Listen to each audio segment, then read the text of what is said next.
Here we divide 323 by 2 in long division method. So 2 times 1 means 2. On subtracting we get 1. So now this 1 is less than 2. So we put down the number beside this 2. So it became 12 and 2 times 6 means 12. On subtracting we get 0.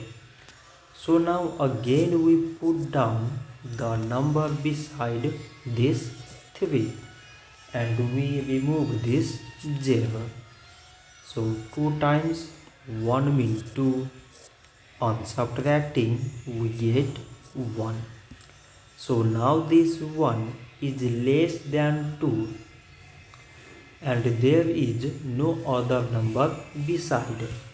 So we put here decimal so that we take 0.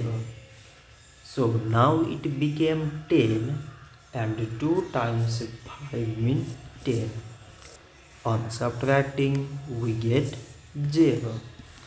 So 323 divided by 2 is 161.5. So this much for today and thanks for watching.